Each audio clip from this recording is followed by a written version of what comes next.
Good evening, ladies and gentlemen. Welcome to the ICAS proceedings. This proceeding is very special. We have Dr. Nicholas Eberstadt is going to be an inaugurating lecturer for Lawrence R. Klein Memorial Lecture Series. So, Nick, this is a great pleasure for us, and you are making big milestone in that regard. Let me know when you want me to show the next slide. Okay, next slide. It's Larry and his wife Sonia. Next slide. Next slide. Next slide. Next slide. Very good. These pictures are real pictures, obviously, which was part of our gathering on a quarterly basis with Professor Klein and his wife Sonia. That's next. Jihe, go ahead. Introduce Dr. Nick Eberstadt. Good evening, everyone. Thank you, Dr. Kim, for this opportunity to introduce Dr. Nicholas Eberstadt to the ICAS audience this evening. Dr. Eberstadt will deliver inaugural Lawrence R. Klein Memorial Lecture with a particular emphasis on the economics of reunification of the Korean Peninsula, time for a fresh look. As many of you may be aware, Dr. Lawrence R. Klein was awarded a Nobel Prize in Economics in 1980, and he was conferred the ICA's Liberty Award in 1998. Professor Klein died on October 20th, 2013 in Philadelphia. We recognize Dr. Klein's profound impact on the growth and development of ICAS. Nick holds the Henry Wendt Chair in Political Economy at the American Enterprise Institute and is Senior Advisor to the National Bureau of Asian Research. He researches extensively on demographics, development, and international security, and has published widely on Korean affairs. Dr. Eberstadt's many books include The Population of North Korea, co-author 1992, The End of North Korea, 1998, North Korea Between Crisis and Catastrophe, 2007, and North Korea's Epic Economic Fail, 2015. He is inter alia a founding member of the Committee for Human Rights in North Korea.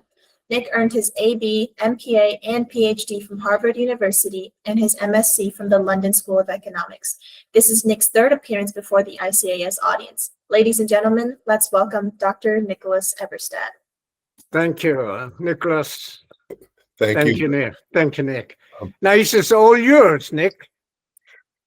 Madam So, thank you for that lovely introduction. Dr. Kim, thank you for this wonderful invitation. I'm going to talk this evening about the economics of reunification of the Korean Peninsula. Time for a fresh look. Ever since the collapse of the Soviet Empire and the end of the Cold War, South Koreans have been worrying about the economic costs of an eventual unification with the North. The scale of social outlays and public debt in Germany's reunification in the early 1990s frightened observers in the South. And Seoul's IMF emergency bailout loan during the Asian financial crisis of 1997-98 reinforced the notion that the South Korea's economic success was too fragile to bear the burden of impoverished northern cousins. But a lot has changed over the generations since South Koreans stopped thinking seriously about the economics of reunification. My message this evening is simple. Korean reunification is not thinking the unthinkable. Granted, even a peaceful reunification of the peninsula promises to be a daunting proposition, fraught with uncertainties, all but certain to require sacrifices from many for possibly extended periods of time. But the Korean people have done what many abroad thought impossible before. I'll make 4 points about the economics of reunification. First, the longer reunification is postponed, the wider the gap between North and South, the bigger the task, and the longer it will take. Second, North Korea's present poverty is the entirely predictable consequence of 3 generations of extraordinary misrule by a worst-in-class dictatorship, not defects of the Koreans trapped under their control. Third, the economic reconstruction of Northern Korea will be an immense project, but if the returns on investment in this project are high, the project can basically pay for itself in the long run. Finally, thanks to the recent generations of market-led modern development, both South Korea and the world as a whole are richer and more productive than ever before, better poised to mobilize and deploy immense amounts of capital and know-how that a successful South Korean reunification would surely require. So let me start with the first point. Having studied the North Korean economy for many years, I can confidently say that the so-called experts have only vague notions about the true demographic, social, and economic conditions of life in the North today. The reason? DPRK authorities have imposed a statistical blackout over the country for 6 decades. For so long, in fact, that it's no longer clear whether Pyongyang actually understands in any accurate detail the workings of its own economy. What we do know, however, is that whatever numbers Pyongyang happens to release to the outside world will be prima facie unreliable, doctored politically under dictates of strategic deception to deceive an international community it regards as irredeemably hostile. Even the simplest of official demographic numbers from North Korea failed the laugh-out-loud test. Just after the famine, for example, Pyongyang was claiming its incidence of low birth weight babies was lower than America's.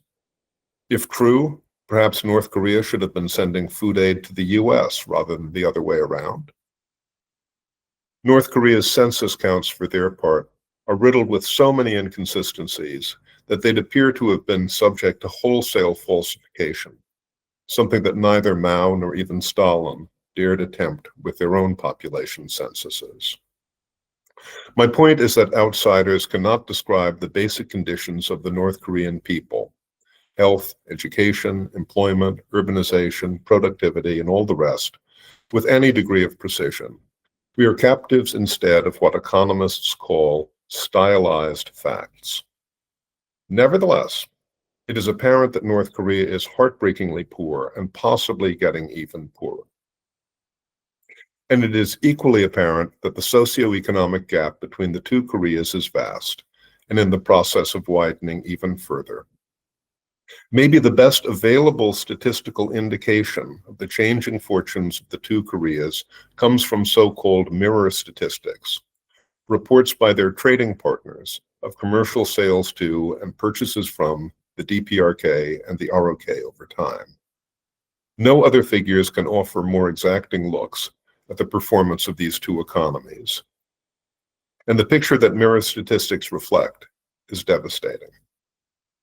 In the early 1960s, despite its smaller population, the North was actually exporting more merchandise than the South. North Korea was more industrialized than South Korea at the end of World War II, a legacy of colonial policy under Japanese imperialism. But as South Korea boomed, it eclipsed North Korea. Before the end of the before the end of the Cold War, the South was reportedly exporting 30 times as much as the North, and things only got worse from Pyongyang after that. As South Korean exports soared, North Korea's share of global exports, a measure of its capabilities and competitiveness, spun down towards a sort of crash landing. The export gap between North and South has been growing greater and greater over time. The longer the two Koreas are separated, the greater that gap will grow. And the same, I would submit, holds true for all of the rest of the social and economic comparisons that we might want to make between North and South. The longer reunification is postponed, the bigger the gap between the two is likely to be, and thus the greater the task of truly making the two Koreas one again.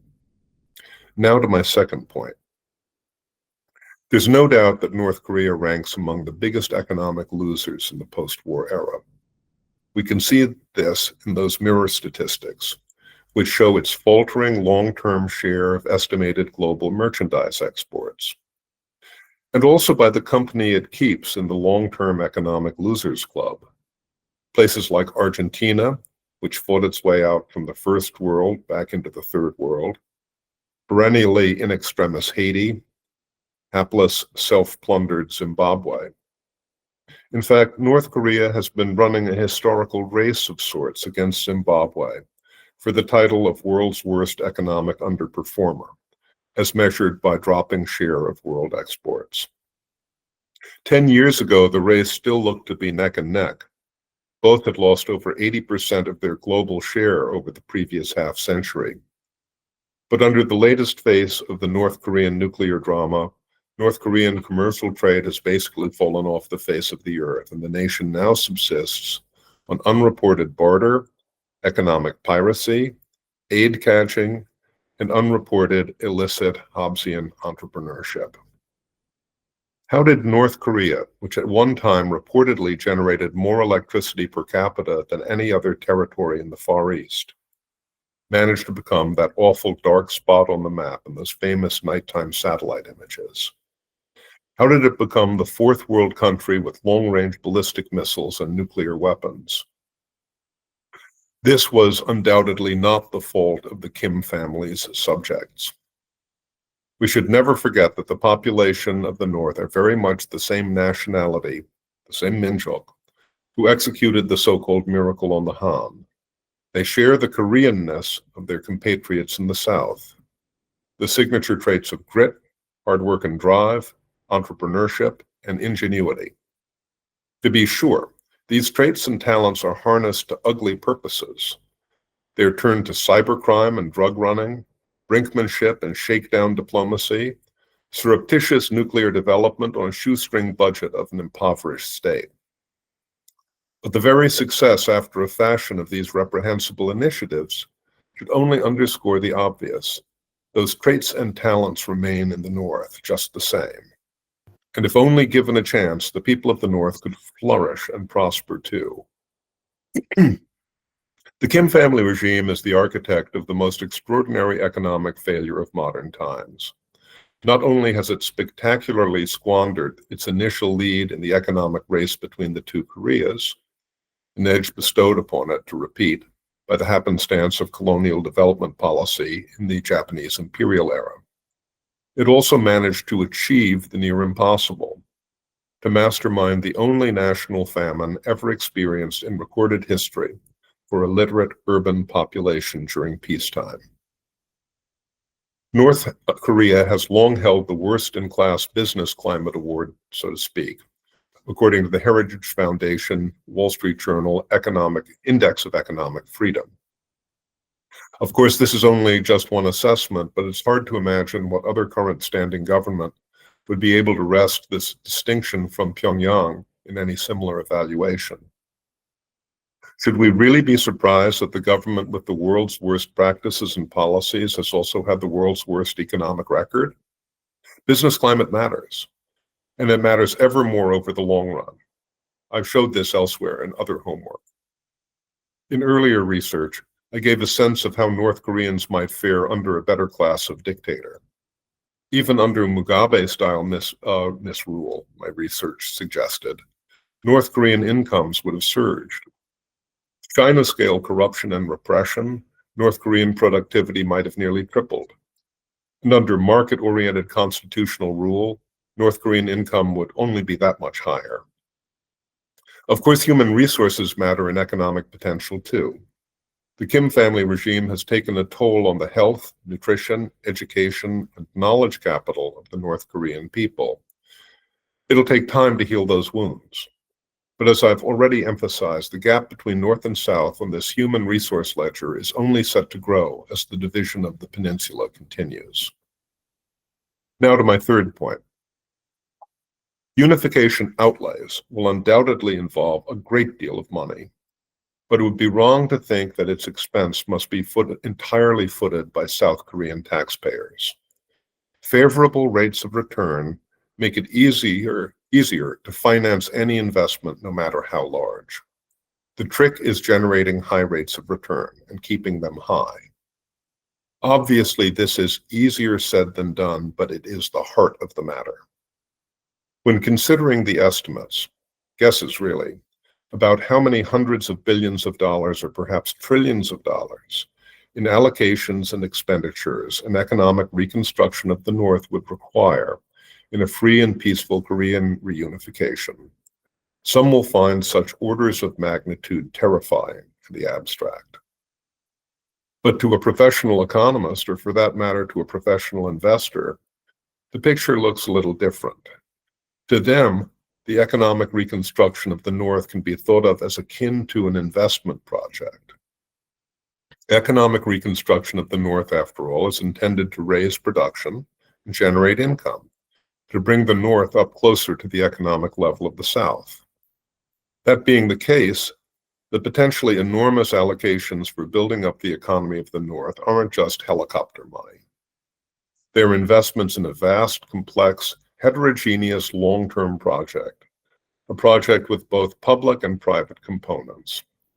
Consequently, rates of return will make the difference between whether or not reunification is, quote, affordable.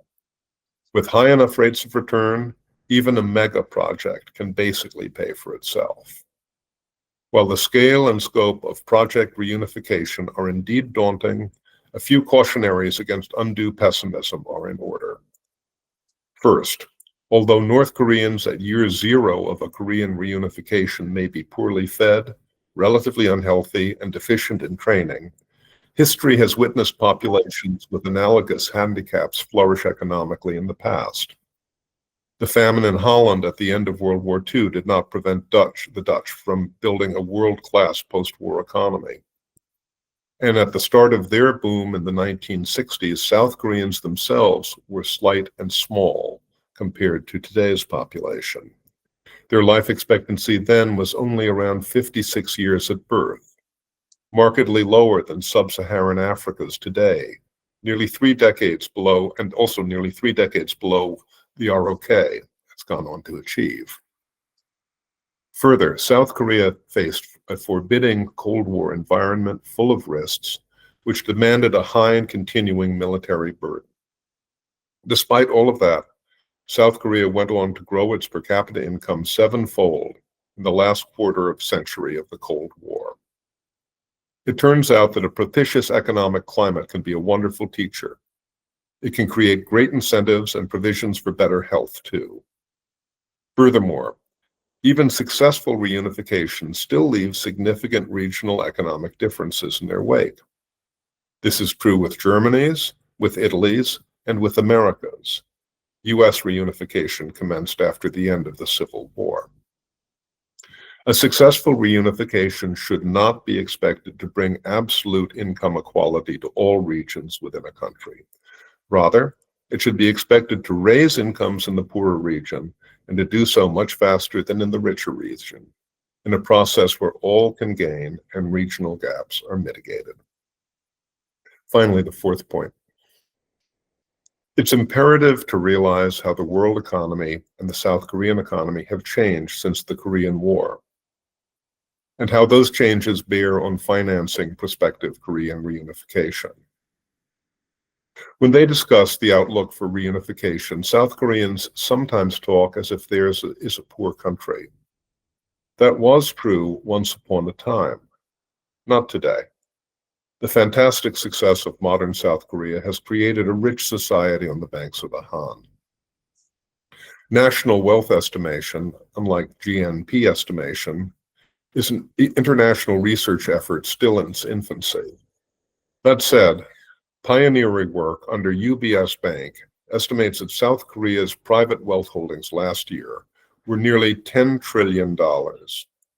That would put the South in the world's top 10 countries for total private wealth, and would mean that wealth per adult is now higher in South Korea than in Japan. If reunification suddenly occurred today, the newly reunified Korean peninsula would count as a fairly affluent country, even if no one in the North today came into it with a penny. We can estimate a lower bound of the total wealth per adult in the peninsula by assuming that the South is twice as large as the North and that North Korea has $0 in per capita wealth. Performing this calculation, we can see that even with all those North Koreans, the starting point for overall wealth per adult in this newly reunified entity would be about $150,000, about the same level as in many Southern European countries, far ahead of recent European successes like Poland and Estonia. As surprising as this may be, a sudden Big Bang unification of the Korean peninsula would leave the peninsula a richer place today in terms of wealth per adult than was Germany a decade after its reunification. South Korea had rather more economic and financial options in the face of reunification than they are accustomed to imagining. And the ROK could mobilize considerable further public resources for project reunification if that project so warranted. The ROK has one of the lowest ratios of public debt to GDP of any country in the OECD, a tribute to the nation's admirable budget discipline and public finance. Borrowing for an emergency or for infrastructural development are widely accepted as prudent uses of taxpayer monies. Reunification could qualify for big public borrowing on both counts. Without getting too detailed, basic ratios suggest that the ROK might well be able to manage an extra $1 trillion equivalent, say, in public debt to help finance project reunification. And don't forget all the private capital sloshing around in the world, looking for attractive investments to invest in, attractive situations to invest in. At the moment, private markets around the world fund over 35 trillion, that's trillion with a T, in foreign direct investment. Private portfolio investment, liquid and easily negotiable cross-border commitments in debts, credits, and securities amount to another $70 trillion today. That's trillion with a T. At the risk of repetition, there is plenty of private money out there for attractive investments, making the economic reconstruction of the North an attractive proposition for all involved. Consequently, looks to be absolutely central to success for the venture. So to conclude, some of the steps that will be required to make project reunification more attractive are fairly straightforward. Fortunately, the most important of them is win-win for South Korea. South Korea must enrich itself and reform itself still further to prepare for the day when reunification at last looks to be within grasp. There's considerable room for improvement in both regards. Remember my earlier discussion of business climate? The gap between the gap in the index of economic freedom scores for the world's top performer, Singapore, and for South Korea is currently almost as wide today as the gap between China and Zimbabwe. Corruption, weakness in rule of law, irrational labor regulations, top-heavy corporate chaebol structure that disadvantages small businesses, serve as the engine of job creation and growth everywhere. Overpromised welfare state commitments that will come due to an aging, shrinking society. All of these and more need to be addressed. If South Korea's business climate will be called on someday to provide the North with a legal and commercial and commercial and social framework, Koreans across the peninsula will need a system that can generate the highest possible rates of return for project reunification. Generating the highest possible returns will also require efforts by the South Korean government and the international community that have been too long neglected. These include policy planning preparations in Seoul, coordination with the US and other allies to assure a propitious security environment for post-DPRK Korean peninsula, and arrangements with the international financial institutions, including possibly new IFIs created expressly for reunification, to lower the perceived risk of an international lending and investing in a reunified Korea. None of this will be easy, obviously, but is surely doable. We cannot know how or when the opportunity for a Korean reunification will present itself, whether the peaceful scenario will come to pass, or whether a decidedly less pleasant variant we can imagine may be thrust upon us instead. But I hope I have helped explain why Korean reunification is unthinkable only if we fail to think about it. Thank you very much for your attention. Thank you very much, Nick. Now, before we get into the Q&A, let me make a short remark. ICAS is not an agent of any government or foreign principals. There's no foreign funds involved in ICAS activities. That said, who's going to come out first? Nobuo Tanaka from Tokyo. Nobuo, raise a question. Thank you very much. I'm really, I would say, impressed with your analysis, Dr. Eberstadt. And economics of unification is very clear in quantitative terms. But to make a unification, certainly the North Korean, let's say, Kim should agree with. So this political commitment or decision is really necessary. So you are just saying that the South should prepare for the unification by allowing the internal system or financing risks, international collaboration, U.S. commitment. I fully agree. How can we make let's say change of the decision by the Kim Jong-un now? Do you think that Mr. Trump, the president of the United States, will do that very soon, or can he make a real change of Kim's mind toward what you are explaining about unification? That is my question. Thank you, Nobuo. Thank you very much for that question. From my perspective, we should probably be focusing on the things that are in our power and under our control. And one of the things which is in our power and under our control is the sort of brief for really policy planning, which is what I was sort of describing. I was just describing an economic aspect of policy planning. For the last almost 30 years, I mean, since the Asian financial crisis, the switch has been turned off on policy planning about the economics of reunification and many other aspects as well. I would think that this would be something that the ROK would find in its interest to take the lead on. It might think that it would be useful to have some cooperation with foreign friends as well. It might be useful to make certain sorts of preparations in multilateral fora, financial fora as well. As for the calculations and decision making of the North Korean state, I think that's beyond our power, and we're probably hubristic and courting nemesis if we think it isn't. Any follow-up question, Nobuo? Well, thank you very much, because Mr. Trump wants the Nobel Peace Prize, and I think we should say clearly that Gaza and Ukraine is not enough. Korean Peninsula should be peaceful unification should be achieved for him to deserve the Nobel Peace Prize. So kind of public opinion or public, let's say,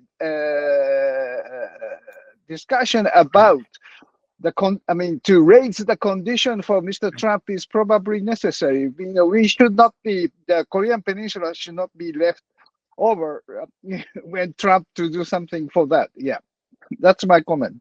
Thank you, Nobuo. David Lee, are you ready? Yes, thank you. Go ahead, David. So thank you so much for your comments. But so I guess my question is, you mentioned how you mentioned the role that the United States would most likely need to have in the case of reunification. And so I suppose my question to you is, how exactly do you think that role would look like? And because considering both the economics and the scale of what a reunification effort would need to be, there would be a lot of most likely heavy logistical issues that would need to be overcome. And because of that, I would imagine that, for example, the United States military would probably need to be utilized for reunification efforts to be efficient. So I suppose my question is, how do you imagine that to look like? And then also, does the very fact that something like U.S. military efforts in reunification being necessary, do you think that in and of itself is kind of a non-starter for North Korea to want to reunify?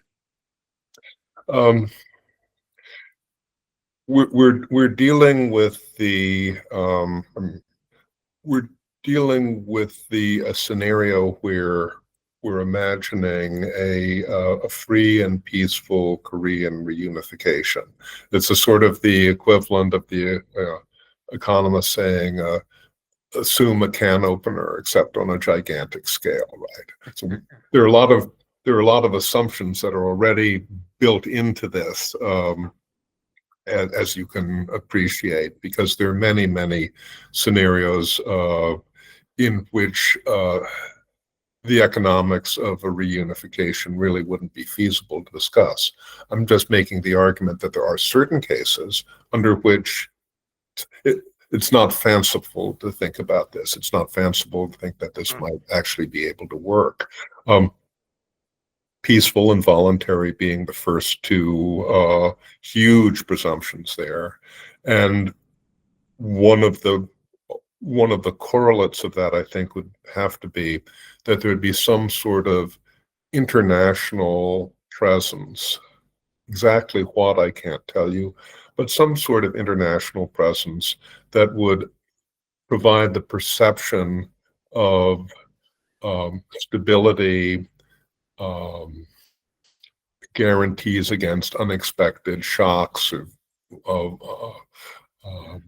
surprises, and also that would kind of calm international investors about risk and about the costliness of getting involved in such a venture. Exactly how that would work, I can't tell you. I can't tell you about what the particular logistics of it would be. I mean, certainly, if you have a dream or a vision of imagining an economic reconstruction of the North, the extraordinary transformation of infrastructure. I mean, just the amount of logistical transformation involved. It wouldn't all happen quickly. It wouldn't all happen within a couple of years. It would probably take decades, but it would be a massive effort. And I would think that much of the logistics are probably within the reach of the South Korean economy at the moment, but as a very internationalized economy, there'd be a lot of imports involved. You'd want to have shipping lanes that were working. You'd want to have air routes that were stable. The United States, I think, might be indispensable, but I can't imagine it would be the only actor that would be cooperating in this. If this were a successful venture, there'd be companies and governments and NGOs from all over the world that would be participating in this. Thank you. Ambassador Detroni, I cannot hear you. I'm not good at lip reading, Joe. Okay, Jung-soo, go ahead. Thank you. Lately, Kim Jong-un announced a socialist paradise. I think he said it in Moscow during the 80th anniversary gathering there. Isn't Russia booming along with Chinese economy? So if that's the case, wouldn't North Korea benefit as an economic overflow? Like South Korea is benefiting from United States doing well. So in that case, then that's one phase. And then you talk about the lack of data, economic data, but isn't there some data available from the transaction between Russia and North Korea, and if there are any data arising from transaction between North Korea and South Korea, and do they, if there are some, do they indicate rise of economy in North Korea as well, as a influence of the Russia and China doing very well? So my question is, based on that data, can we assume that North Korea economy will rise? And wouldn't it be better to wait until they rise, at least so that the gap will be not as great as between South Korea? And my next question is, wouldn't all these economic unification presuppose U.S. stopping sanction against North Korea? Lots of Very- really good questions. Very good. Yeah. Very good questions. To the first question, I think the evidence that I see about the Russian economy is more the surprise that it hasn't been shrinking more rapidly rather than that it's booming. There is a defense economy that's obviously working overtime in Russia, but the much of this is being financed by a drawdown of the sovereign wealth fund, and there's different guesses about when they run out of their sovereign wealth fund money. Some people say the middle of next year. I don't have a guess of my own, but I think things get a little bit more difficult after that.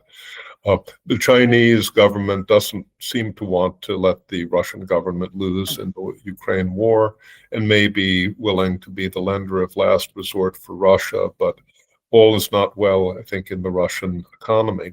It's true that both China and Russia, or the Kremlin and China, are significantly supporting the DPRK economy for the first time since the collapse of the Soviet Union. And this has led to an upswing in the DPRK's economic performance, I think. But I don't have exact numbers, because even the figures on the military transactions from Russia to DPRK are still clouded in secrecy. But it's an upswing from a very low base, so that even if there has been a proportional increase of some sort since the war began with Ukraine, the gap between South Korea and North Korea is now so enormous that you'd have to have fantastic annual growth to make that gap smaller. And the current trajectory is such that, just in the arithmetic of that gap, is such that it's really hard to close. It's really hard to close under current circumstances. If we were talking about a world in which a peaceful, voluntary economic reunification of Korea were in the cards, I think surely U.S. economic sanctions against North Korea wouldn't be part of that world. But that's one of the smaller assumptions we'd have to make compared to some of these other things that we're imagining. Thank you. Daniel, Thank you, Dr. Kim. And it's a pleasure to hear your insights again, Dr. Eberstadt. In the past, what's been the role of the private sector in past efforts at unification? You mentioned the promising role that they might have in a future unification of the Koreas in general. So if we look at Germany or other cases in general, on balance, have they been more cautious or perhaps more opportunistic? What portion, I guess, in general, across different case studies, have they taken of the overall financial effort between private and public funding? I'm just in general curious about how prominent their role has been. Thank you. By the way, I think your audio is now coming through, Ambassador Bosco. I think the mic is working. Very important question you ask, and we see different sorts of patterns and trends. And in the case of both inter-Korean relations and inter-German relations, there was a very heavy element of government subsidy in what was called inter-Korean or inter-German economic cooperation. It was called that because it wasn't entirely trade or commerce, right? It was a transfer of government resources. And one of the unintended consequences there, which I think is unfortunate and not broadly reflected upon, is when you're transferring economic resources in subsidized trade, you're misteaching a economically secluded area about price signals in the outside world. You're giving them kind of wrong information about what scarcity and opportunities are in the outside world. You're kind of, in a way, you're sort of mistooling them. Neither the Federal Republic of Germany nor the ROK have given much consideration to this, but it is important because it miseducates populations to the extent that they have contact. The cross-straits relations were entirely different in that regard. Cross-straits relations were not subsidized by the government. They weren't carried out by the equivalent of J-Bull, big conglomerates, subsidized conglomerates. It was small and medium enterprises in the Republic of China that were the leaders in the cross-strait commerce in the 1990s and in the 2000s. And these were small firms that couldn't afford to subsidize things. They had to play things pretty close to their vest. And in that case, I think the role of economic education that was contributed by the private sector in Taiwan to the economic development of China was much more significant than what we've seen in either the German case or the Korean Peninsula case. Very good. Ambassador Tetrani. Say, what an outstanding presentation. No, I mean, all of you are experts on North Korea, the Korean Peninsula, and I've been following it since 2000. But what an outstanding presentation. What a powerful case you've made for reunification. And you said it will pay for itself. Reunification will pay for itself. Good. Good. I mean, this is, so my sense, however, Nicholas, is when I'm in South Korea talking to some of my colleagues or some of the students at universities, there's a significant apprehension that it will be too expensive, obviously, and you addressed that point. One of my questions is to you, one, are you going to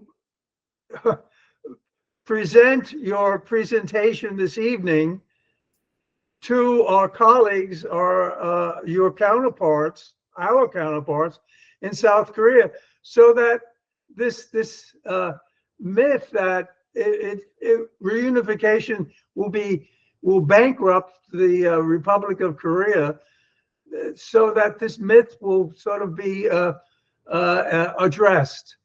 So my first question is, will you be presenting this presentation to your and our counterparts in South Korea?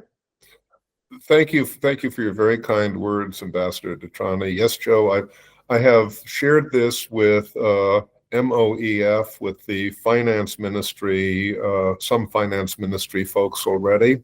I'll probably get opportunities to share it with other people as well if they're interested in hearing it.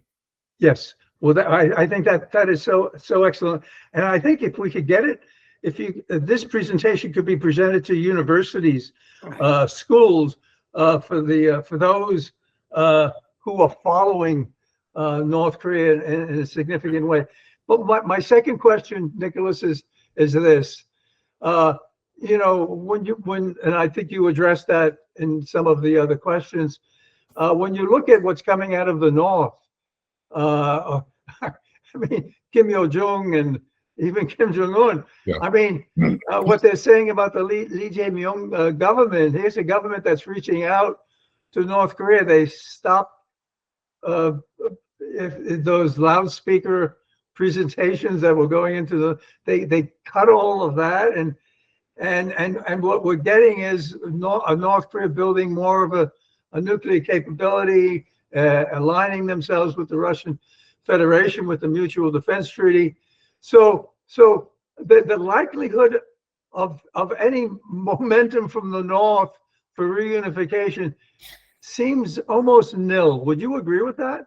Well, certainly that's the flavor of the month, isn't it? I mean, it's an extraordinary decision that the leadership has made to do a reversal on the father and the grandfather's approach towards the path for, at least formally, officially peaceful reunification. Now saying that these are two different nations and that the South is a strange clan and all of that. No, I mean, I wouldn't regard that as entirely welcoming to the sort of presentation that I've suggested this evening. Yes, let's say. yes.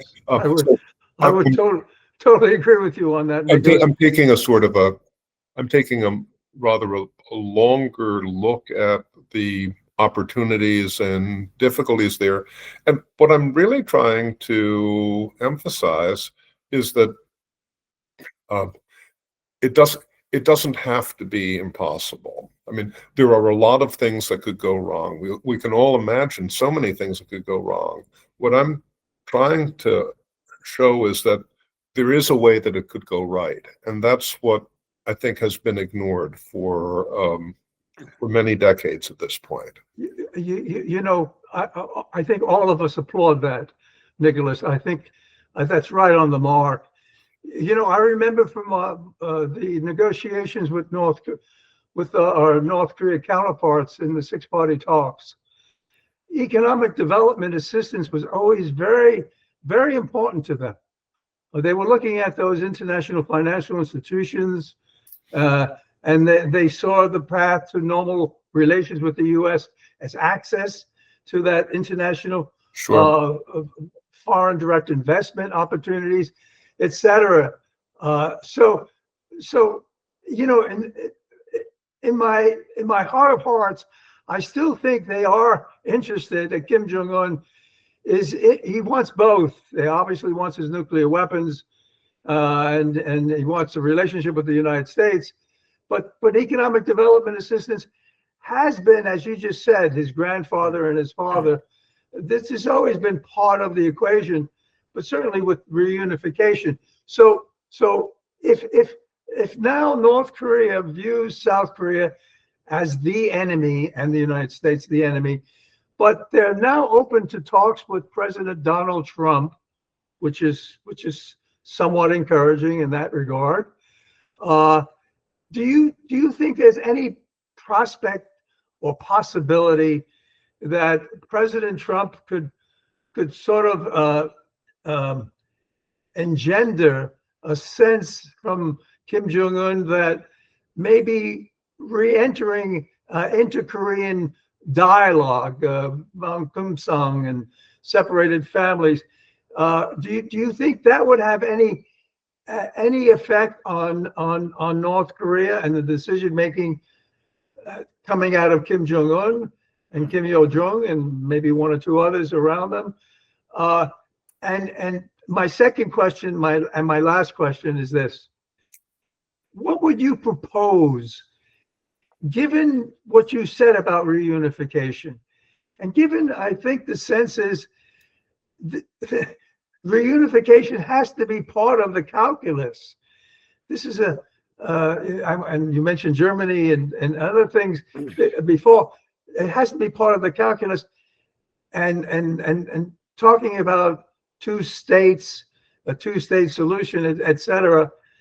What would your advice be to President Donald Trump and in regards to his upcoming meetings, likely upcoming meetings or meeting with Kim Jong-un, what would you encourage him to do if you wanted to move in the direction of reunification? What would be your advice to the President of the United States? It's awfully hard to imagine what even an American president could say or do or offer that would convince North Korean leadership, as we think we know them today, to agree to implement the sort of business climate that I was describing as being a kind of a essential prerequisite for a successful economics of reunification. Because unless there is an attractive, business environment in Northern Korea, only taxpayers who are forced to have their money taken from them and sent up there are going to want to do it. To attract foreign investment and capital, or to attract voluntarily money from outside, you're going to have to convince people that it's not risky, or at least that the prospect of benefits is a lot higher than the prospect of risks. And I admit that I do not have a very good imagination, but my imagination is not good enough to craft the speech that the president would have to give to Kim Yo-jong and to the respected comrade to make them say, okay, I'm sold on this. How are we going to do this? Maybe someone can, but it's what I'm describing in terms of a difference in business climate is absolutely night and day difference from what exists there now. Yes. So, I mean, it's a really steep ask. Thank you, Nicholas. Thank you. No, I mean, Okay. I just think the presentation you made this evening, Nicholas, it was so powerful, Yes. and Thank you very much. and really, it's got to be disseminated widely. And I do have a question.